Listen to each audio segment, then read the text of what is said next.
amigos do canal Legado de Sabedoria. Bem-vindos mais uma vez às nossas conversas, nosso bate-papo. Hoje selecionei um tema relacionado à teoria da reencarnação, o mistério da vida e da morte. De antemão, mais uma vez solicito a vocês que deixem seu like, inscrevam-se no canal, ativem o sininho de notificação, para que fiquem sabendo dos nossos novos vídeos e possam também compartilhar com os amigos, se considerarem isso um material interessante. Bem, as grandes perguntas que tocam a consciência do ser humano e representam um dilema são, por exemplo, aquela: quem eu sou, de onde venho, para onde vou? Qual o significado da vida? Ou haverá vida após a morte? Qual o sentido, qual o propósito de toda essa nossa experiência, essa nossa jornada? Bem, desde a antiguidade, dos tempos mais remotos, as grandes tradições de sabedoria, expressas muitas vezes através das religiões, elas contemplaram a ideia da imortalidade da alma e também da reencarnação, chamada na antiguidade às vezes da transmigração das almas. Bom, isso foi ensinado por Pitágoras, foi ensinado por Platão, foi ensinado por Lao Tse, por Buda, por Krishna, né? Por todos esses grandes sábios da humanidade, né? E isso acabou por fazer parte dessa bagagem, desse patrimônio de conhecimento da humanidade. Às vezes de uma maneira mais oculta, e aí é preciso que levemos em consideração o que é conhecido como o aspecto esotérico das religiões, ou seja, que toda esse verdadeiro conhecimento, quando expresso através desses sábios, desses grandes mestres, eles tinham uma faceta pública, vamos dizer assim, que se estruturava através das grandes religiões, e também tinha um aspecto oculto, né? Uma forma de ensinar de uma maneira mais reservada, de uma maneira mais profunda, mais seleta, né? E apropriada àqueles que haviam, de certa maneira, despertado para ir além das aparências, que efetivamente sentiam essa necessidade de compreender as leis da natureza e conhecer-se a si próprio. Recordamos a máxima que havia inscrita no frontão do templo de Delfos, dedicado a Apolo, um dos grandes oráculos da antiguidade, em que na Grécia recebia a peregrinação dos devotos que iam em busca dessa sabedoria, em busca das respostas para suas grandes perguntas. E lá estava escrito: homem, conhece-te a ti mesmo e conhecerás ao universo e aos deuses. Bem, essa frase por si só era como que uma revelação, né? Aqueles que percorriam grandes distâncias, faziam grandes esforços e se deparavam com essa mensagem, por si só já era uma espécie de revelação de um grande enigma, né? E esse enigma que o conhecimento da vida e da morte vai pouco a pouco nos revelando, né? E vamos descobrindo aspectos, elementos, né? Que vão nos proporcionando uma maior compreensão acerca da vida, acerca daquilo tudo que nos cerca. Uma reflexão que acho interessante de fazermos é a ideia de que existe uma divindade, ou uma força superior, como queiramos chamar, que é uma inteligência infinita, oniabarcante, né?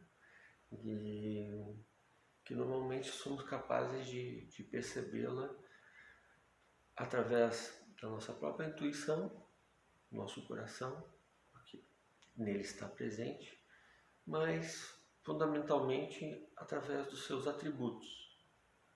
E aí vamos gerar esse modelo de compreensão para esse grande mistério, né? Uma forma de acesso através dessas características que lhe são atribuídas.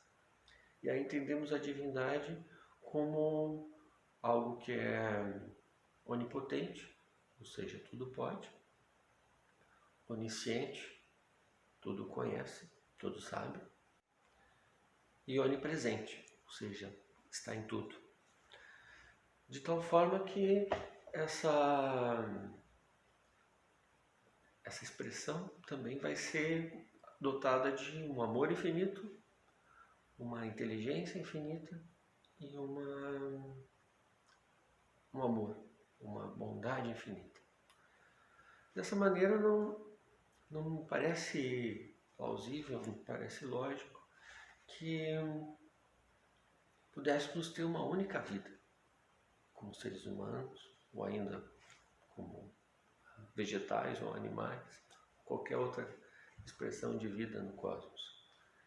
Pelo contrário, é muito mais razoável, desde a minha impressão, desde a minha perspectiva, e também da expressão desses grandes sábios ao longo da história, de que existem, pelo contrário, inúmeras vidas, inúmeras possibilidades dessa consciência que é o elemento imperecível, né?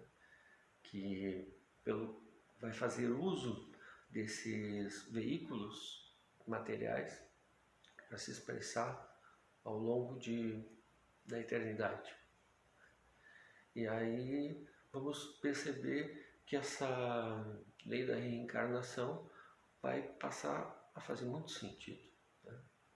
Pois se enxergamos cada existência como uma página de um livro de inúmeras páginas nas quais nós próprios somos os escritores dessa trajetória, desse roteiro, isso passa a fazer muito sentido.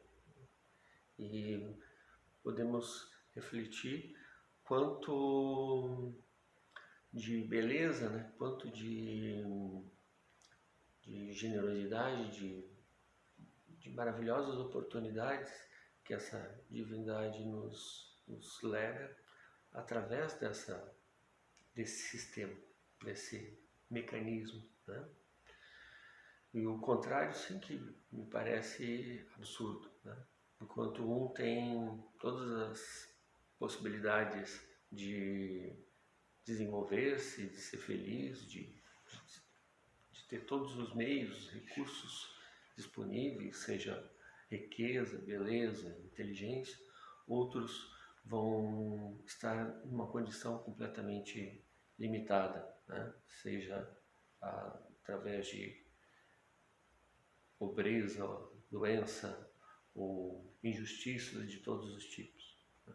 Pelo contrário, o que me parece muito mais razoável, muito mais lógico, é que a lei da reencarnação, juntamente com a lei do karma, que vai estar integrada aí com o princípio de causa e efeito, ou a lei da ciclicidade também, ou seja, que tudo é cíclico, tudo obedece a um movimento de manifestação e de recolhimento. Tal como, e esse movimento ele se expressa na natureza de múltiplas maneiras, né? Podemos observá-lo através das estações do ano, né? Que obedecem uma progressão desde primavera, verão, outono, inverno. Essas mesmas etapas vamos encontrar também na própria trajetória humana, na infância, adolescência, maturidade, velhice. E isso vai nos lembrar também da sucessão dos dias e noites, do sol e da lua ou da noite que se alternam na nossa percepção, porque eles estão sempre aí. E isso vai, portanto, fazendo essa analogia com a natureza, é perfeitamente razoável, perfeitamente cabível, né? Que possamos enxergar isso também nas nossas vidas. Né? E o que é a vida em si? Senão também que um atributo dessa divindade, né? Como que um universo de energia, né? Que permeia tudo, né? Pois a vida também vai estar associada à ideia de movimento, né? De luz, de possibilidade de expressão dessa consciência. Né?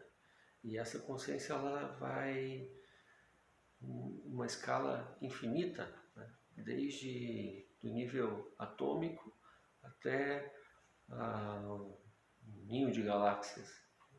E o ser humano vai aparecer aí também como um elo dessa corrente, um degrau nessa escada.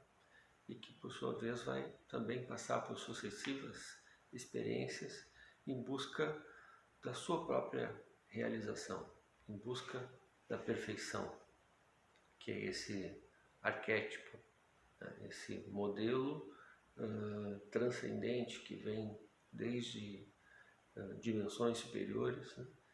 E que vai impactar sobre a matéria através dessas diferentes formas que vão se desenhar, entre elas a própria condição humana. Dito isso, importa também que percebamos que tudo é energia, né? E essa energia está expressa de infinitas formas, né? Desde a luz solar, que se decompõe em diferentes matizes, as 7 cores principais do arco-íris, né? Que nós percebemos através da nossa visão, porém a realidade não se restringe a isso. Existe o ultravioleta, existe o infravermelho, que são como que faixas de frequência imperceptíveis ao olho humano, porém já detectáveis através de outros instrumentos, né? Através da tecnologia, o próprio raio-x, os raios gama, né? São outras formas de frequência, outras formas de potência dessas energias. Da mesma maneira, podemos nos referir ao som, né? Que também vai estar acessível à condição da audição humana, numa faixa muito limitada de frequência. Isso vai nos apontar então que a nossa percepção ela é bastante limitada, que existe uma realidade muito maior do que a que nós somos capazes de perceber através dos sentidos, pura e simplesmente. E aí vamos nos deparar com recursos, com habilidades ou capacidades humanas que entram na esfera da chamada parapsicologia, né? Ou também conhecido como fenômenos paranormais. Do que estamos falando? Estamos tratando de capacidades humanas que fazem parte também dos nossos recursos, mas que, no entanto, muitas vezes estão adormecidas, não foram desenvolvidas, né? Assim como a nossa própria capacidade intelectual, a nossa capacidade de relação, nossa capacidade de amar, também possui uma escala de desenvolvimento de inúmeras etapas, né? E que pode ser qualificada ao longo da nossa experiência. Da mesma maneira, essas habilidades também vão ser ativadas, vão ser desenvolvidas em determinado momento que a nossa consciência for necessário fazer uso dessas habilidades. E esses recursos, portanto, eles foram instrumentos de investigação também, por parte desses grandes sábios, desses chamados iniciados, né? E utilizando então da clarividência, que é a capacidade de ver além do material, além da matéria, ou da clareaudiência, a capacidade de ouvir aspectos para além da faixa de frequência normal da condição humana, ou ainda os dons de telepatia, de psicometria, que é a capacidade de perceber uma irradiação, uma espécie de memória da matéria, onde que são fixadas determinadas vibrações, né? Como que uma fotografia ou um filme das vibrações, dos acontecimentos que um determinado objeto ou planta foram capazes de captar.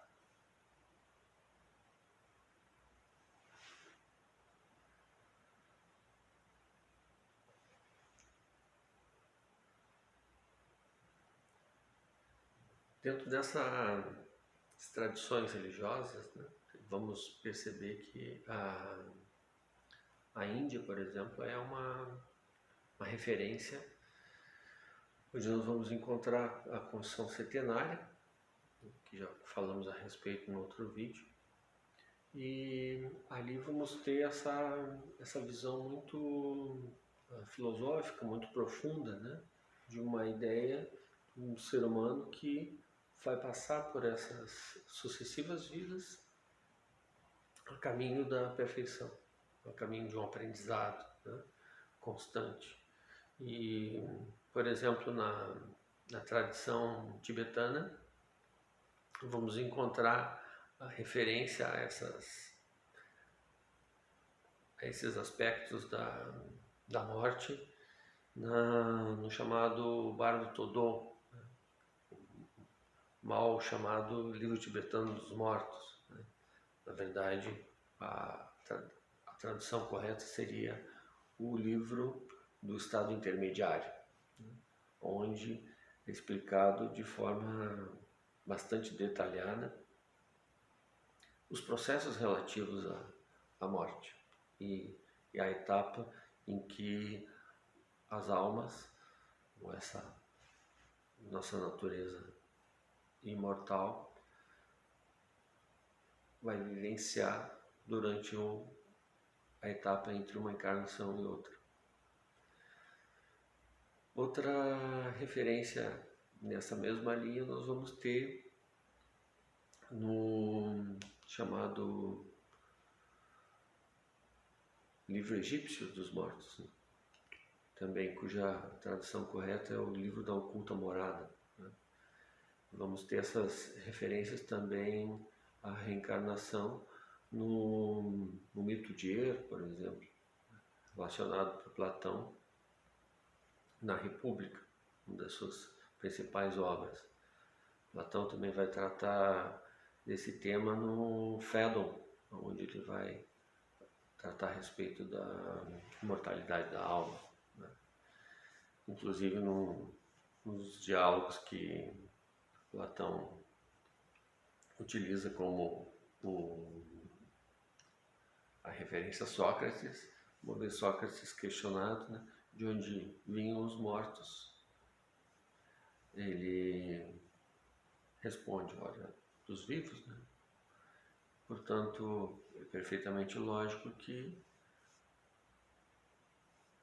os mortos venham dos vivos. e os vivos, por sua vez, veem os mortos. Então são como que os extremos que se tocam, né?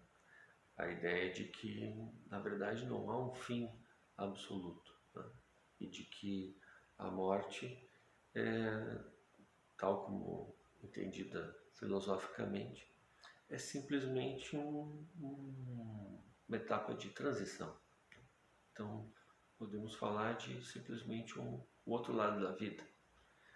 E essa posição entre um lado ou outro vai se alternando e vamos progressivamente evoluindo, desenvolvendo habilidades, aprendendo a amar, fundamentalmente, né? E desenvolvendo habilidades, realizando nossas potencialidades. No livro, essa referência do livro tibetano dos mortos, o Bardo Thodou, são atribuídas três qualidades principais, três características principais para que aconteça a reencarnação, né? Que é a ignorância, o desejo ou a ira.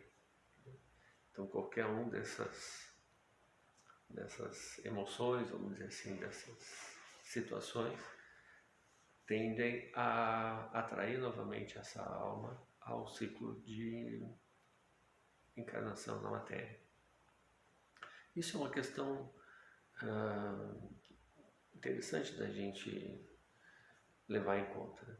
Nós não somos corpos que possuem almas, né? Somos almas que possuem corpos.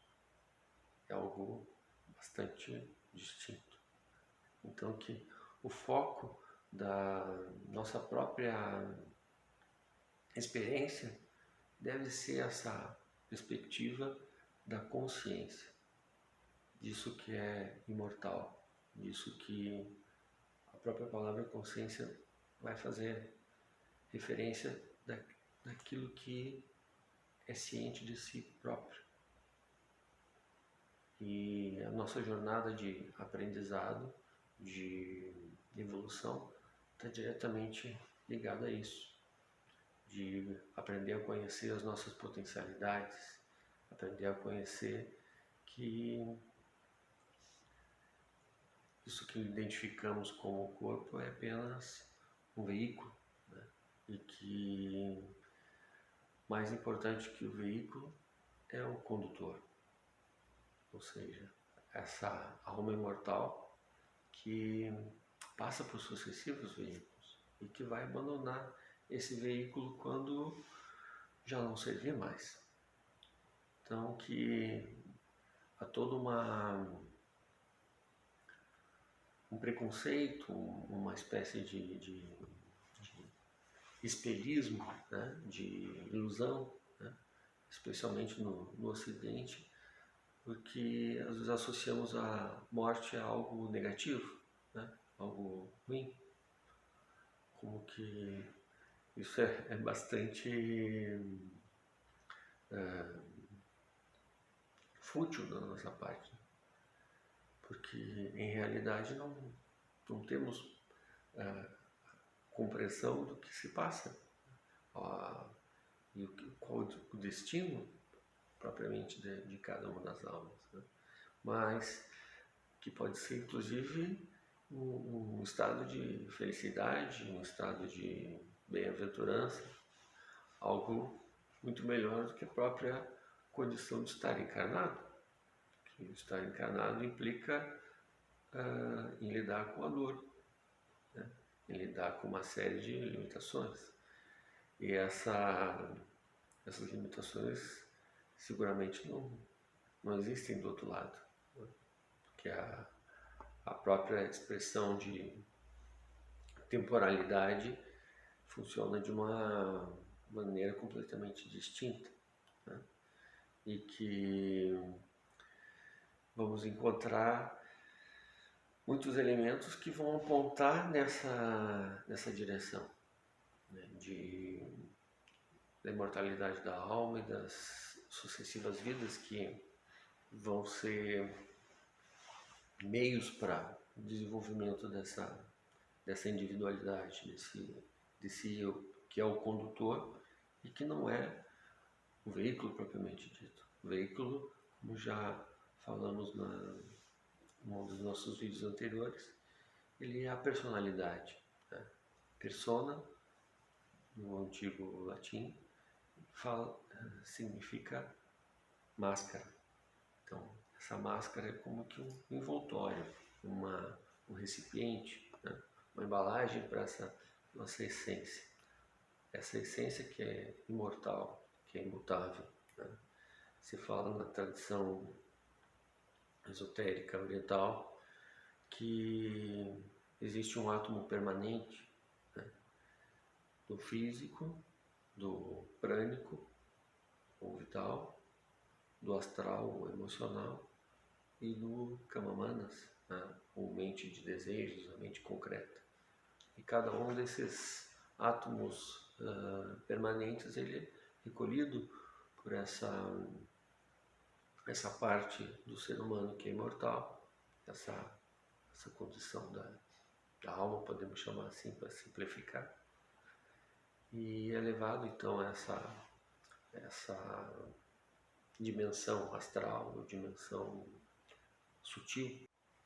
A partir dali temos um ponto de partida para a existência futura. Né? Então que essas experiências elas vão ser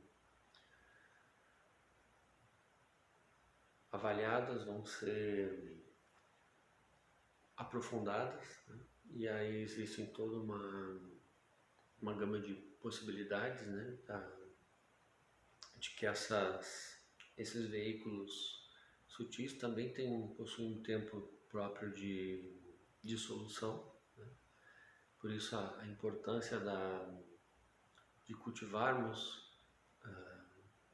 pensamentos nobres, de cultivarmos as ideias associadas à espiritualidade, à compaixão, a desenvolvermos esses sentimentos, e mais do que isso, de atuarmos em consonância a essas convicções. Há uma necessidade imperiosa de sincronizarmos, né, de afinarmos nossa capacidade de pensar, sentir e agir. Ou seja, que vamos estruturando essa manifestação do pensar, do sentir, do atuar no mundo, né, de uma forma cada vez mais harmônica.